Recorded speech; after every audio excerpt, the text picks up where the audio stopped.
صبح 10 بجے کے قریب مجھے بابا نے اٹھایا تو میں نے حیرت سے ٹائم کو دیکھا۔ 10 بجے میں نے بابا کو اٹھ کر کے ناشتہ بنا کر کے دیا۔ ناشتہ کرنے کے بعد بابا ایک دفعہ پھر کھیتوں کھلیانوں کی طرف روانہ ہو گیا۔ ایک لڑکا جو کہ وہاں سے گزر رہا تھا گھر کے پاس سے، میں نے اس کے ساتھ بابا کو کھیتوں میں بھیج دیا۔ وہ اپنے لوگوں سے پتہ کرنے گیا تھا کھیتوں کے حالات کے بارے میں، جیسا کہ اس کی روز کی روٹین تھی۔ بابا کو روانہ کرنے کے بعد میں ایک دفعہ پھر گھر آ گئی اور گھر آ کر کے میں انتہائی پریشانی کے عالم میں بیٹھ گئی۔ ساری رات میں نے جاگ کر کے گزار دی تھی اور صبح بھی میں 10 بجے تک سوتی رہی تھی۔ آج کی رات اگرچہ میرے ساتھ وہ کیفیت نہیں ہوئی تھی جو کہ میرے پاس سوتے وقت ہوتی تھی، اس لیے میں اس بات کو لے کر کے پریشان تھی۔ 3 چیزیں میرے دماغ میں اس وقت گھوم رہی تھی۔ سلیپ پیرالائزنگ، جو کہ مجھے بتایا گیا تھا کہ سوتے میں اکثر لڑکیوں کو یا مردوں کو بھی ہو جاتی ہے۔ ان کو ایسا محسوس ہوتا ہے جیسا کوئی ان کے اوپر سوار ہے اور ان کا گلا گھونٹ رہا ہے، یہ اس کے جسم کو جکڑ رکھا ہے۔ دوسری چیز جو تھی وہ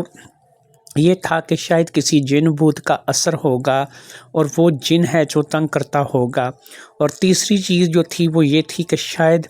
ہم دونوں باپ بیٹی کو یہاں اس مکان میں اکیلا جان کر کے کوئی شخص رات کو آتا ہو، اور جب میں گہری نیند میں ہوں تو میرے ساتھ کچھ ایسی حرکت کر کے چلا جاتا ہو کہ جس میں میں گہری نیند میں ہونے کی وجہ سے بیدار نہ ہو سکتی ہوں، کیونکہ نیند کی میں ویسے ہی بڑی پکی تھی اور مجھے جو ہے سونا جو ہے وہ بے حد پسند تھا۔ جب بھی موقع ملتا تھا میں سونے سے گریز نہیں کرتی تھی اور مجھے نیند کچھ ضرورت سے زیادہ ہی آتی تھی۔ لیکن آج کی رات کافی پی کر جاگنے پر بھی میں نے اس بات کو محسوس کیا تھا کہ میرے پاس ایک تو میں نے کوئی بھی ایسی چیز رات بھر میں محسوس نہیں کی تھی، نہ ہی تو کوئی انسان تھا جو کہ ہمارے گھر کے اندر داخل ہوا تھا، نہ ہی کوئی جن تھا کہ جس نے آ کر کے مجھے تنگ کیا ہو، اور نہ ہی کوئی سلیپ پیرالائزنگ والا ایشو ہوا تھا۔ سلیپ پیرالائزنگ کے لیے سونا لازمی تھا، شاید وہ سوتے میں ہی ہوتا تھا، اسی لیے اس کا نام سلیپ پیرالائزنگ رکھا گیا تھا کہ وہ ایک ایسا سوتے میں اٹیک ہوتا تھا کہ جس میں انسان کا جسم جکڑ جاتا تھا، انسان بولنا چاہتا تھا لیکن بول نہیں پاتا تھا۔ دوسرا آپشن تھا کہ جنات کا سایہ، تو جنات تو میرے جاگتے میں بھی میرے پاس آ سکتے تھے۔ اور تیسرا آپشن تھا وہ شخص جو کہ ایک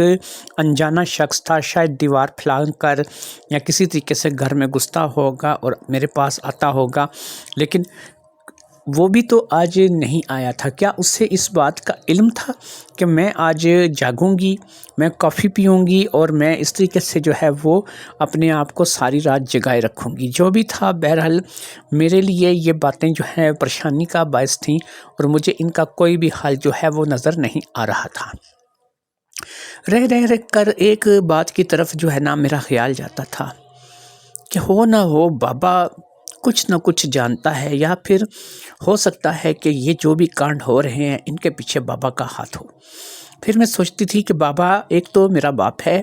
دوسرا یہ ہے کہ میں اچھی طرح سے جانتی تھی کہ وہ ایک حادثے میں اندھا ہو چکا ہے اور وہ ایک نابینا شخص ہے۔ اگر بالفرض وہ میری چارپائی پہ آ بھی جاتا تھا تو اس کو اتنی جلدی بھاگ کر کے اپنی چارپائی پہ جانے اور سونے کا ناٹک کرنے کے لیے بھی کچھ ٹائم تو بہرحال چاہیے ہوتا تھا، جو کہ ایک آنکھ والا انسان تو کر سکتا تھا لیکن ایک اندھا انسان اس کے لیے مشکل تھا۔ ایسا کبھی نہیں ہوا تھا کہ میں نے بابا کو رات کے اندھیرے میں پکڑا ہو یا پھر میں نے بابا کو جو ہے محسوس کیا ہو کہ یہ بابا ہی آیا ہے یا بابا نہیں میرے ساتھ ایسا کچھ کیا ہو۔ مجھے شک ضرور تھا کہ اس میں بابا ہو سکتا ہے، لیکن میں بابا پر کھل کر کے الزام نہیں لگا سکتی تھی۔ مجھے کیونکہ اب میں ایک جوان لڑکی ہی شمار ہوتی تھی اور مجھے بہت سی چیزوں کا اپنی سہیلیوں سکھیوں سے پتہ چلتا رہتا تھا، تو اس لیے میں اب جان چکی تھی کہ مرد اور عورت کے معاملات کیا ہوتے ہیں اور ان کے درمیان کیا کیا کچھ ہوتا ہے، لیکن ان باتوں کو لے کر کے میں اپنے بابا کے بارے میں ایسا نہیں سوچ سکتی تھی، کیونکہ بابا بہرحال میرا باپ تھا اور میں اپنے باپ کے بارے میں ایسی رائے رکھوں یہ مجھے بھی خود قابل قبول نہیں تھا۔ ان تمام باتوں کو لے کر کے میں نے ایک چیز کا اپنا ذہن بنا لیا تھا، اور وہ میں نے جو ذہن اپنا بنایا تھا وہ میرے لیے کافی تھا، اور وہ میرا ذہن یہ تھا کہ میں اپنے باپ کو چھوڑ کر کے باقی اس بات پہ تحقیق کرنے کی کوشش کروں گی کہ یہ میرے ساتھ آخر ہو کیا رہا ہے۔ جاگنے کا طریقہ اب مجھے آ چکا تھا، اس لیے میں اب رات کو جاگا کروں گی اور دن میں سو جایا کروں گی۔ کوشش کروں گی کہ بابا کو بھی پریشانی نہ ہو، اسے ناشتہ کھانا وغیرہ سب کچھ ٹائم سے ملے۔ دن اسی طرح سے بیتنے لگے اور میں نے تقریباً 2 مرتبہ مزید ایسی کوشش کی کہ میں رات بھر جاگی، لیکن نہ تو میرے پاس کوئی سلیپ پیرالائزنگ یا کوئی جن اور نہ ہی کوئی انسان آیا۔ اب تو میرا پکا شک اس بات پر چلا گیا کہ جب میں رات بھر جاگتی ہوں تو میرے ساتھ کچھ ایسا واقعہ پیش نہیں آتا، لیکن جس رات کو میں رات سے ٹائم سے سو جاتی ہوں اس رات میں میرے ساتھ یہ حرکت ضرور ہوتی ہے اور بلا ناغہ ہوتی ہے۔ یعنی میری رات کا سونا جو ہے، میری رات کی جو نیند ہے، وہ ہی اس سارے مسئلے کی جڑ ہے۔ جب میں رات میں سوتی ہوں تو رات میں کسی بھی پہر میرے ساتھ ایسا ہو جاتا ہے کہ میرے وجود کو جکڑا ہوا سا میں محسوس کرتی ہوں، اور مجھے ایسا محسوس ہوتا ہے کہ جیسے کوئی شخص ہے جو کہ میرے اوپر سوار ہے، لیکن وہ سوار جو ہے وہ کس لحاظ سے ہے؟ کیا وہ سلیپ پیرالائزنگ ہے یا پھر وہ کچھ اور ہے؟ کیونکہ میں شکوک و شبہات کے مرض میں بری طرح مبتلا ہو چکی تھی، اس لیے میں اب اس کیفیت کو کچھ بھی نام دینے سے قاصر تھی۔ میں نے اس بات کے لیے زبیدہ سے مشورہ کرنے کا فیصلہ کر لیا، کیونکہ زبیدہ میری ان سہیلیوں میں سے تھی کہ جس کے ساتھ میں اب اندر کی باتیں بھی کر لیا کرتی تھی، اور وہ بھی مجھے اپنی بہت سی ایسی باتیں شیئر کیا کرتی تھی کہ جنہیں سن کر میں حیران ہوتی تھی کہ زبیدہ تو کچھ ضرورت سے زیادہ ہی جو ہے وہ لڑکیوں کے بارے میں جاننے لگی ہے اور عورتوں کے بارے میں جاننے لگی ہے، اور یہاں تک نہیں بلکہ اسے تو اور بھی بہت سی چیزوں کے بارے میں علم تھا، مردوں کے بارے میں بھی اس کی معلومات جو ہے وہ بہت تھی۔ 13 سال کی عمر میں وہ میری ہم عمر ہی تھی، لیکن اس کی معلومات بہت زیادہ تھی۔ اب اس معلومات کے ذرائع کیا تھے، وہ کیسے ان معلومات کو حاصل کرتی تھی، یہ مجھے پتہ نہیں تھا، لیکن بہرحال وہ ایک بہت سیانی لڑکی اس معاملے میں تصور کی جاتی تھی، اس لیے میں نے سوچا کہ زبیدہ سے میں اب اس بارے میں بات چیت کروں گی۔ لہٰذا اس کام کے لیے مجھے جو ہے وہ زبیدہ کو اکیلے کسی جگہ پکڑنا تھا، اور بابا کے کھیت میں جانے کے بعد میں نے اپنے گھر کو لاک کیا اور پھر میں گاؤں کے لیے روانہ ہو گئی۔ اب یہ اتفاق کی ہی بات تھی کہ زبیدہ جو ہے وہ مجھے مل گئی، اور وہ جب مجھے ملی تو وہ بھی اکیلی تھی۔ وہ اپنے گھر کا کچھ سامان لینے کے لیے بازار آئی تھی، یعنی گاؤں کے چھوٹے سے بازار میں آئی تھی۔ جب میں نے اسے دیکھا تو میں نے اسے اپنے پاس آنے کا اشارہ کیا، اس نے مجھے سامان کے بارے میں بتایا، اور پھر اس نے کہا کہ اس سامان کو لے کر کے میں جو ہے وہ گھر دے آؤں اور پھر جو ہے وہ مجھ سے ملے گی۔ میں نے کہا تم سامان دے کر کے جلدی سے آ جاؤ، اور کوشش کرنا کسی اور سکی سہیلی کو ساتھ نہ لانا، مجھے جو بھی کام ہے وہ تم سے اکیلے میں کام ہے، اور میں تم سے اکیلے میں اس سلسلے میں بات کرنا چاہتی ہوں۔ اس نے اس بات کی حامی بھری اور تھوڑی ہی دیر میں گھر میں سامان دے کر کے واپس آ گئی۔ میں اسے لے کر کے وہاں سے اس بازار سے نکل آئی اور تھوڑا گاؤں سے ہٹ کر کھیتوں کی طرف آ گئی۔ یہاں پر بیٹھنے کے لیے چھوٹی چھوٹی پگڈنڈیاں سی بنی ہوئی تھی، یہ جگہ ہماری بات کرنے کے لیے بہترین تھی۔ میں اسے ایک ایسی جگہ پر لے کر بیٹھ گئی جہاں پر کھیت تھے، ایک ٹیوب ویل تھا جو کہ چل رہا تھا، اور وہاں پر ایک پگڈنڈی پر میں اسے لے کر کے بیٹھ گئی۔ اب اس کے اور میرے بیٹھنے کے بعد ہم دونوں نے پہلے تو ایک دوسرے کا حال چال پوچھا، اور پھر ہماری گفتگو جو ہے وہ شروع ہو گئی۔ میں نے ساری بات جو کہ میرے ساتھ ہو رہی تھی، جو بھی معاملات میرے ساتھ چل رہے تھے، یہ میں نے اسے کھل کر کے بتانے شروع کر دیے، اور اسے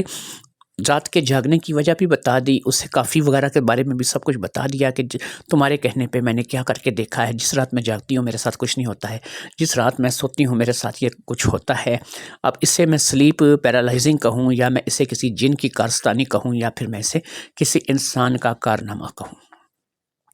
میری ساری بات کو سننے کے بعد وہ سوچ میں پڑ گئی۔ اسے بھی اس بات کی سمجھ شاید نہیں آ رہی تھی کہ میں جو بھی اسے کہہ رہی ہوں یہ باتیں جو ہے یہ کس حد تک عملی طور پر درست ہیں۔ اس نے اس بات کو سوچ لیا تھا کہ بہرحال وہ مجھے اس بات کا کوئی نہ کوئی حل نکال کر دے گی۔ میری اس ساری بات کو سننے کے بعد کافی دیر کی خاموشی رہی، اور پھر اس نے مجھے ایک بات کہی۔ اس نے کہا دیکھ میری بات کا برا مت ماننا، مجھے تو یہ تمہارے بابا کی کارستانی لگ رہی ہے، مجھے لگ رہا ہے کہ اس میں جو بھی ہاتھ ہے وہ تمہارے اپنے بابا کا ہاتھ ہے، کیونکہ جو تم چیز مجھے بتا رہی ہو یہ کسی جن کا کام نہیں ہو سکتا۔ اگر جن آئے تو وہ آدھی رات کو ہی کیوں آئے؟ ہمارے ہاں یہاں پر خالہ رضیہ کی بیٹی کو جن تھا، وہ تو کبھی کبھی اس کو دورہ پڑ جاتا تھا اور وہ بیچاری جو ہے وہ چیخنے چلانے لگتی تھی، اس کے ہاتھ پاؤں مڑ جاتے تھے۔ پھر پیر بابا کے دربار پہ جا کے وہاں کے مجاور سے اس کا علاج کرایا تو وہ ٹھیک ہو گئی، اور جن جو تھا اس کے اوپر آنا بند ہو گیا۔ تم بتاتی ہو کہ وہ صرف رات میں سوتے میں ہی تمہارے ساتھ ایسا کچھ ہوتا ہے، تو جن تو ہو نہیں سکتا، جن کے آنے کا کیا ٹائم، وہ تو کسی وقت کسی جگہ بھی تمہیں دبوچ سکتا ہے، اس بیچارے کے لیے کیا دن اور کیا رات۔ اس لیے یہ جنات وغیرہ کی کہانی تو جو ہے یہ مجھے صحیح نہیں لگتی۔ باقی رہ گیا کہ کوئی شخص دیوار پھلانگ کر کے یا تمہارے گھر میں گھس کر کے آدھی رات کو ایسی حرکت کرتا ہوگا اور وہ چلا جاتا ہوگا، تو سوال یہ ہے کہ اسے اس چیز کا کیسے پتہ چلتا ہوگا کہ آج تم جاگ رہی ہو یا سو رہی ہو؟ تم 2-3 مرتبہ جاگی ہو، رات بھر جو ہے تم جو ہے وہ اس انتظار میں رہی ہو کہ تمہارے ساتھ کچھ واقعہ پیش آئے، لیکن اس کے باوجود تمہارے ساتھ کچھ واقعہ پیش نہیں آیا، تو اس کی صاف صاف وجہ کیا ہے؟ اس کی صاف صاف وجہ یہی ہے نا کہ اس روز پہلے سے خبر تھی اس شخص کو کہ آج کی رات تم جاگ کر کے گزارو گی۔ اب یہ خبر ظاہری بات ہے کہ تم نے اپنے آپ کسی کو دی نہیں، مجھے بھی تم اب بتا رہی ہو، تم نے گاؤں میں کسی کو نہیں بتایا ہوگا، تم نے اڑوس پڑوس میں کسی کو نہیں بتایا ہوگا، یہ بات صرف تمہارے باپ کے علاوہ کسی کو پتہ نہیں ہو سکتی۔ تو اب یہی بات ہے کہ تمہارے باپ کو پتہ ہے کہ تم جاگ رہی ہو، تو وہ کوئی ایسی حرکت کرنے کے لیے اٹھتا نہیں ہے، وہ بھی اس روز سو جاتا ہے، آرام کرتا ہے، اور تم جو ہے وہ صبح تک جاگتی رہتی ہو۔ اس لیے مجھے تمہارے باپ پر اس بات کو لے کر کے زیادہ شک ہے۔ اور تیسری اور آخری بات، سلیپ پیرالائزنگ، یہ ایک ایسی بات ہے کہ جس کے بارے میں میری کوئی معلومات نہیں، مجھے نہیں پتہ، لیکن ایسا ہے کہ میں نے کچھ سنا ضرور ہے کہ کچھ لوگ جو رات کو سوتے ہیں ان کے ساتھ ایسے واقعات پیش آتے ہیں کہ جس میں ان کا جسم جکڑ لیا جاتا ہے، یا پھر ان کو بولنے کی کوشش کرتے ہیں وہ بول نہیں سکتے۔ لیکن یہ باتیں بھی ہمارے گاؤں میں اکا دکا لوگوں کے ساتھ پیش آتی ہیں، لیکن یہ مردوں کے ساتھ بھی ہوتا ہے اور عورتوں کے ساتھ بھی ہوتا ہے۔ اگر یہ کوئی بیماری ہے تو اس کا کوئی علاج ہوگا، اور اس کا علاج جو ہے وہ ظاہری بات ہے کہ یہاں تو نہیں ممکن ہوگا، شہر میں جا کر کسی ڈاکٹر سے اس کا علاج کروایا جا سکتا ہے۔ لہٰذا جن والی کہانی کو نکال کر کے پیچھے رہ جاتی ہیں 2 باتیں۔ پہلی بات یہ ہے کہ تمہارا بابا ہی ہے جو کہ اس وقت کا انتظار کرتا ہے کہ تم سو جاؤ، اسے پتہ ہے کہ تم بہت زیادہ گہری نیند میں سوتی ہو، اور جب تم ایک دفعہ نیند میں چلی جاؤ تو پھر تمہیں بیدار کرنا بہت مشکل ہو جاتا ہے، اور وہ اسی بات کا فائدہ اٹھا کر تم پر اٹیک کرتا ہے۔ دوسری چیز، اگر وہ تمہارا بابا نہیں ہے تو پھر یہ تم جو کہانی سنا رہی ہو، یہ کوئی انگریزی دوائی یا بیماری تم بتا رہی ہو، سلیپ پیرالائزنگ، جس میں تم سوتی ہو اور تمہارے ساتھ کچھ ایسے واقعات پیش آتے ہیں، یہ پھر دوسری جو صورت ہے اس میں تم سلیپ پیرالائزنگ کی شکار ہو سکتی ہو۔ میں نے کہا اچھا، اگر تمہیں جن نہیں لگتا، تمہیں یہ لگتا ہے کہ یا تو پھر بابا ہے، کیونکہ باہر سے کوئی انسان آتا نہیں ہے، یہ تو میں بھی 3 راتیں جا کر کے دیکھ چکی ہوں۔ اب انسان والی جو کہانی ہے یہ تو مجھے جھوٹی معلوم ہونے لگی ہے کہ کوئی ایسا ہے کہ جو آدھی رات میں آ جاتا ہے اور میرے ساتھ کچھ ایسا غلط کر کے چلا جاتا ہے، تو یہ کہانی تو اب مجھے جھوٹی ہونے لگی ہے۔ تو یہاں پر اب 2 آپشن رہ گئے ہیں کہ ایک تو بابا ہے جو کہ مجھے سوئے ہوئے میں میرا فائدہ اٹھاتا ہے، اور دوسرا یہ ہے کہ اگر بابا سوتے میں میرا فائدہ نہیں اٹھاتا ہے تو پھر یہ جو بیماری مجھے بتائی گئی ہے انگریزی ٹائپ کی، سلیپ پیرالائزنگ، یعنی کہ سوتے ہوئے آپ کا جو ہے وہ لکوہ مار جانا یا پھر آپ کو فالج جیسی کیفیت ہونا، تو یہ جو بیماری ہے اب یہ میں مانتی ہوں کہ یہ ہو سکتی ہے۔ لہٰذا مجھے یہ بتاؤ ان دونوں کی کنڈیشن میں مجھے کیا کرنا چاہیے؟ اس نے کہا کہ تم ایک کام کر سکتی ہو جس میں تم جو ہے سانپ بھی مر جائے گا اور لاٹھی بھی نہیں ٹوٹے گی، اور تم اس بات کی حقیقت کو پہنچ جاؤ گی۔ نمبر 1، تم جاگو مت، تم کافی وغیرہ پیو، دن میں آرام کرو، رات میں کافی وغیرہ کے 1-2 مگ پی لو، اور بظاہر تم اپنے بستر پر جا کے ایسے مدہوش ہو کے سو جاؤ کہ تمہیں یہی لگے، اور دیکھنے سننے والوں کو بھی یہی لگے کہ تم سو چکی ہو اور تم مکمل نیند میں ہو۔ پھر جو بھی شخص ہوگا، اگر تمہارا بابا ہے یا پھر کوئی باہر کا آدمی ہے، وہ دیکھے گا کہ جب یہ لڑکی بے ہوش بے سرت سو رہی ہے اور اپنی کیفیت میں یہ چلی گئی ہے، تو وہ ایسے میں تمہارا فائدہ اٹھانے کی کوشش کرے گا، تو تم پہ بھید کھل جائے گا کہ باہر سے کوئی شخص آتا ہے یا یہ کام تو خود تمہارے بابا کا ہے۔ دوسری چیز یہ ہے کہ تم جب اس طریقے سے سونے کا ناٹک کرو گی تو ہو سکتا ہے تم آنکھیں بند کر کے لیٹو گی تو سلیپ پیرالائزنگ کا اٹیک بھی تم پر ہو جائے، کیونکہ سلیپ پیرالائزنگ میں اب مجھے یہ نہیں پتا کہ انسان اگر جھوٹ موٹ کا سونے کا ناٹک کرے تو تب بھی یہ سلیپ پیرالائزنگ ہوتی ہے یا نہیں ہوتی ہے، لیکن بہرحال تمہیں اس چیز کا پتہ چل جائے گا کہ اگر صرف سلیپ پیرالائزنگ کا معاملہ ہوا تو یہ بھی ہو سکتا ہے کہ ساری رات تم سوئی پڑی رہو، تم پہ ہو یا نہ ہو، کیونکہ بظاہر تو تم جاگ رہی ہوگی، اس لیے سلیپ پیرالائزنگ کا معاملہ جو ہے وہ ہو سکتا ہے تم پہ نہ ہی ہو اور تم جو ہے اس اٹیک کا شکار نہ ہو۔ لیکن اگر اس کام کے پیچھے تمہارے بابا کا یا بابا کے علاوہ کسی شخص کا ہاتھ ہوا تو پھر یہ ہو سکتا ہے کہ تم جو ہے اس بات کو جان پاؤ گی، اور جب اس بات کے بارے میں تمہیں پتہ چل جائے گا تو تم نے کیا کرنا ہے کہ تم نے کچھ بھی نہیں کرنا ہے، تم اپنے بابا کو اس بات کے بارے میں بتا سکتی ہو، تم پھر جو بھی چاہو اس کا ایکشن لے سکتی ہو۔ بہرحال میں نے زبیدہ کو تو یہ باتیں باقی سخی سہیلیوں کو بتانے سے منع کیا، اور ساتھ میں اسے اس بات سے بھی منع کر دیا کہ تم یہ باتیں جو ہے اب کسی بھی طرح سے گاؤں میں کسی کو پتہ نہیں چلنے دو گی، کیونکہ تم میری پکی سچی سہیلی ہو، تو تم جو ہے یہ میرے ساتھ یہ ساتھ دو گی جب تک میں اس بات کے اس راز کی تہ تک نہیں پہنچ جاتی، تم جو ہے وہ مجھے کسی بھی سلسلے میں جو ہے وہ تنگ نہیں کرو گی اور نہ ہی مجھ سے پوچھو گی۔ میں جب اس کا رزلٹ نکال لوں گی تو میں خود تمہیں بتاؤں گی کہ اس میں ہوا کیا ہے۔ لہٰذا یہیں پہ بات ختم ہو گئی اور زبیدہ اپنے گھر کی طرف روانہ ہو گئی، اور میں بابا کے آنے سے پہلے پہلے گھر پہنچنا چاہ رہی تھی، کیونکہ اب میں بابا کے لیے دوپہر کا کھانا تیار کرنے والی تھی۔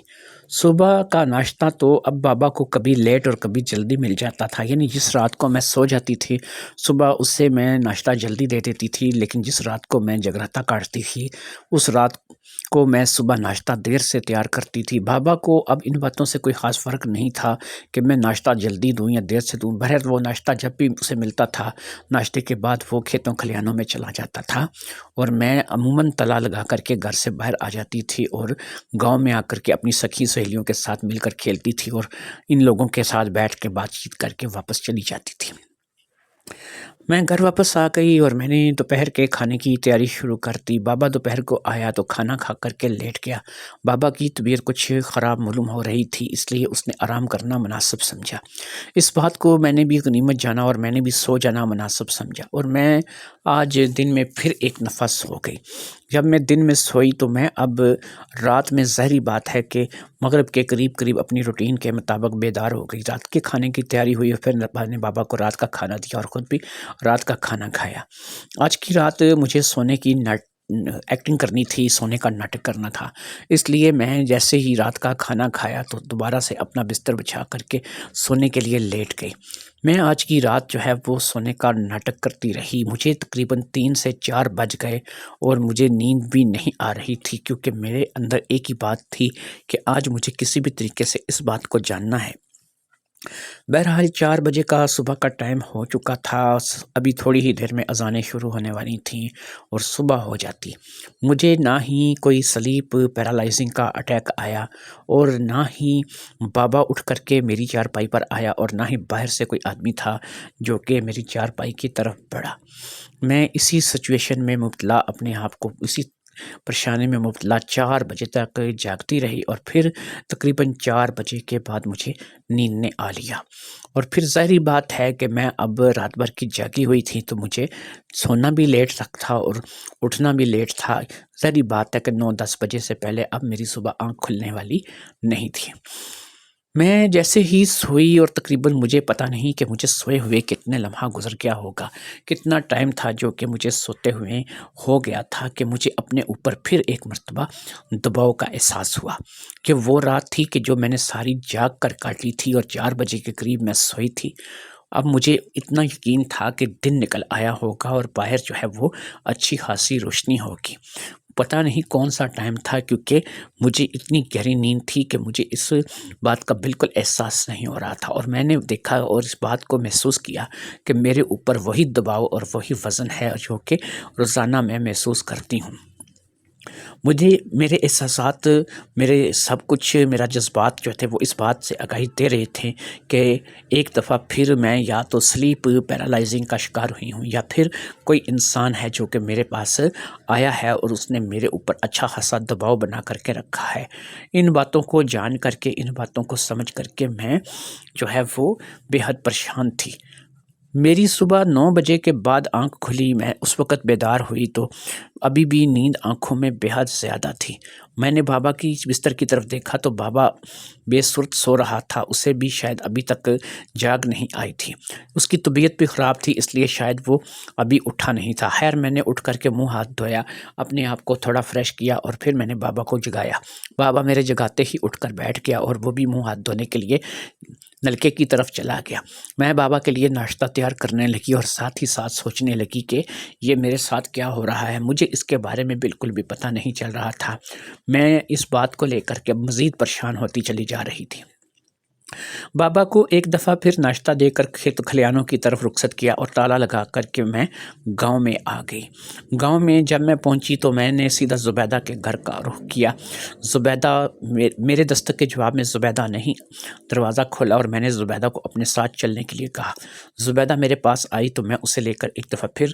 وہیں پر کھیتوں میں پگڈنڈی پہ آ کر کے بیٹھ گئی اور پھر میں نے اسے اپنے بارے میں بتایا کہ رات بھر جاگ کے بھی دیکھا ہے، لیکن رات بھر جب تک میں جاگتی نہیں ہوں میرے ساتھ ایسا کچھ بھی معاملہ پیش نہیں آیا، لیکن جیسے ہی میں 4 بجے کے قریب سوئی ہوں، مجھے نہیں پتا اس کے بعد کتنا ٹائم گزرا ہوگا کہ میرے ساتھ یہی واقعہ پیش آیا ہے اور اس واقعے کو لے کر کے میں بے حد پریشان ہوں۔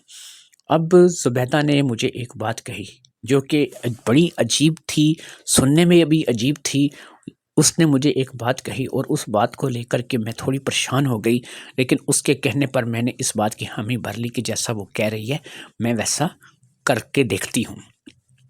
زبیدہ نے مجھے یہ کہا کہ تم میرے ساتھ چلو، ساتھ والے گاؤں میں ایک عورت ہے جو کہ بڑی فیمس دایا ہے، یعنی ایک ایسی دائی ہے کہ جس نے ہاسپٹل سے کورس بھی کیا ہوا ہے، جس کے پاس کوئی میڈیکل کی ڈگری بھی ہے، اور اس نے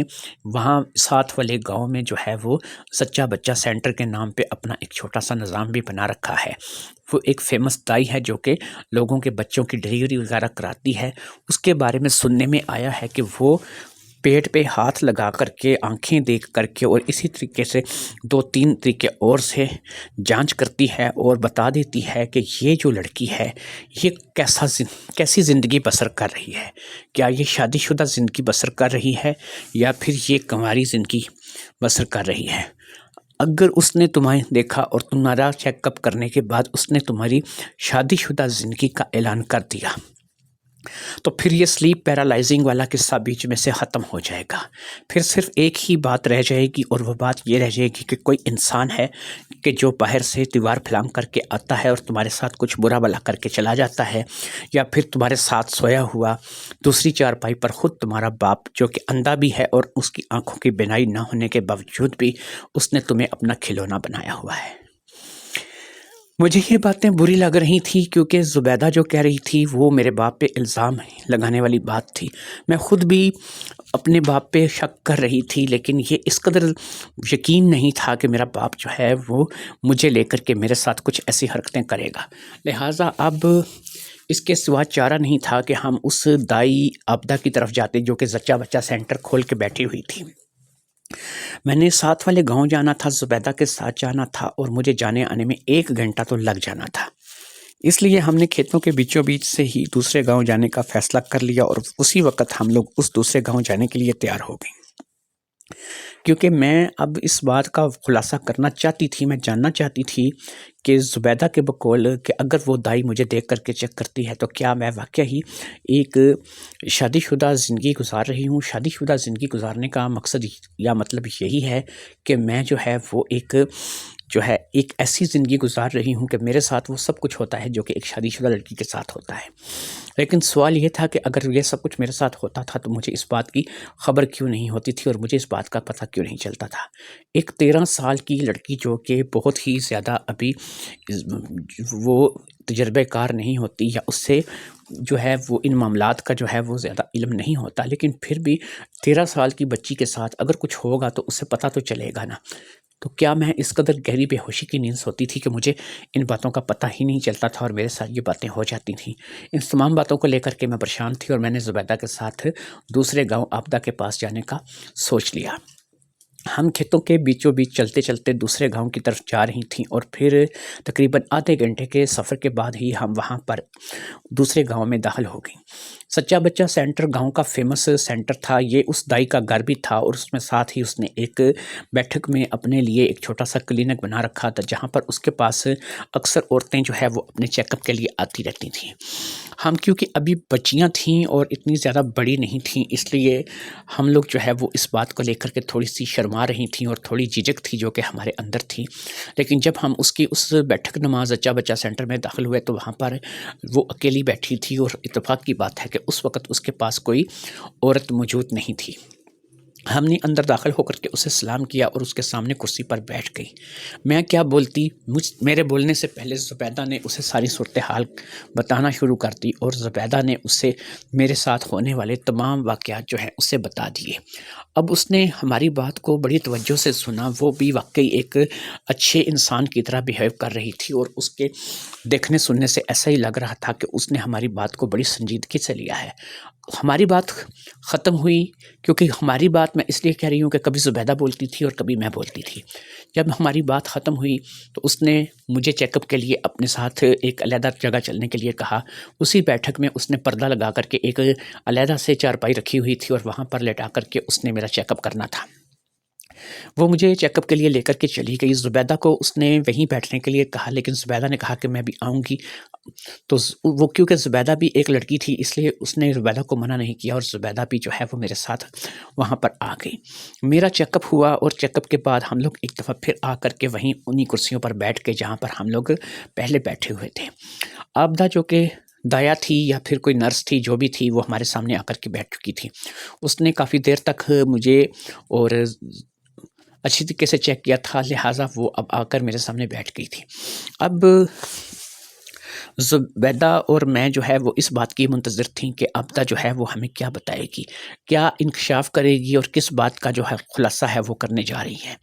اب اس نے تھوڑی دیر تک سوچا اور پھر پتہ نہیں وہ الفاظ اپنے ذہن میں جوڑ رہی تھی یا وہ ہم سے کچھ کہنا چاہتی تھی یا کیا کہنا چاہتی تھی۔ سب سے پہلی بات جو اس نے اپنی زبان سے نکالی، اس نے کہا کہ دیکھو بھئی، ایسا ہے کہ تمہارے ساتھ کوئی سلیپ پیرالائزنگ سسٹم تو نہیں ہے۔ یہ سلیپ پیرالائزنگ جو تم نے کہیں سے سن لیا ہے یا تمہیں کسی نے بتایا ہے، یہ انسان کے ساتھ مسلسل نہیں ہوتا ہے۔ یہ کبھی کبھار 6-7 مہینے بعد، سال میں ایک بار 3-4 مہینے بعد، ایسے بہت سا وقفہ دے کر کے کبھی کبھار انسان کے ساتھ ایسا ہو جاتا ہے۔ لیکن یہ اگر میں کہوں کہ جو میرے پاس آج تک کیسز آئے ہیں، ان کیسز کے مطابق سے میں اپنے تجربے کی بنیاد پر کہوں تو سلیپ پیرالائزنگ جو ہے یہ انسان کو زندگی میں زیادہ سے زیادہ 5 سے 6 بار ہوتا ہے پوری زندگی میں۔ اس لیے تمہارے پاس جو کیس ہے تمہارا، اس میں سلیپ پیرالائزنگ تو نہیں ہے۔ دوسرا رہ گیا جنات وغیرہ کا اثر یا پھر کسی جنات کا تم پہ اثر ہونا، تو جیسا کہ زبیدہ نے بتایا کہ جنات کو آدھی رات کا یا دن کا یا پھر کسی بھی پہر کا اس نے انتظار کیوں کرنا ہے؟ وہ تو جب بھی چاہے گا، جہاں بھی چاہے گا، تمہیں پکڑ لے گا اور تمہیں موڑ توڑ دے گا۔ اور ویسے بھی میڈیکل سائنس جو ہے وہ جنات وغیرہ یا ان معاملات کو جو ہے وہ زیادہ تر قبول نہیں کرتی ہے۔ اب رہ جاتی ہے ان دونوں باتوں کے بعد تیسری اور آخری بات، کیا تو تمہارے گھر میں کوئی شخص داخل ہوتا ہے جو کہ آ کر کے تمہارے ساتھ سب کچھ کرتا ہے، اس کے بعد وہ وہاں سے چلا جاتا ہے، یا پھر یہ حرکت جو ہے وہ خود تمہارے والد کی ہے جو کہ تم بتا رہی ہو کہ آنکھوں سے معذور ہے اور وہ ایک اندھا انسان ہے۔ تو یہ تیسری بات جو ہے یہ بالکل درست ہے، کیونکہ تمہارے اس چیکنگ کے بعد جو کہ میں نے تمہارے جسم کی چیکنگ کی ہے اور تمہیں اچھی طریقے سے تمہاری میڈیکل جانچ پڑتال کی ہے، اس میں ایک بات بڑی کلیئر ہو کر کے سامنے آئی ہے کہ تم ایک شادی شدہ زندگی گزار رہی ہو اور تمہارے ساتھ جو ہے ہر وہ تعلق کسی نے بنا کر کے رکھا ہوا ہے کہ جو میاں بیوی کے لیے مخصوص کیا گیا ہے۔ تم ایک شادی شدہ زندگی گزار رہی ہو۔ اب یہ شادی شدہ زندگی گزار رہی ہو تو اس میں تمہارے باپ کا ہاتھ بھی ہو سکتا ہے، اور اس میں اگر تمہارے باپ کا ہاتھ بالفرض نہیں ہے تو کوئی نہ کوئی شخص ایسا ضرور ہے کہ جو اس کیفیت سے فائدہ اٹھا رہا ہے کہ تمہارا باپ آنکھوں سے معذور ہے اور وہ بوڑھا آدمی ہے اور وہ کچھ کر نہیں سکتا، اور وہ شخص جو ہے وہ تمہارے بارے میں اتنا جانتا ہے کہ وہ یہ سمجھتا ہے کہ تم کس وقت جاگتی ہو، کس وقت سوتی ہو، اور تمہارے بارے میں اس کو ساری معلومات موجود ہے۔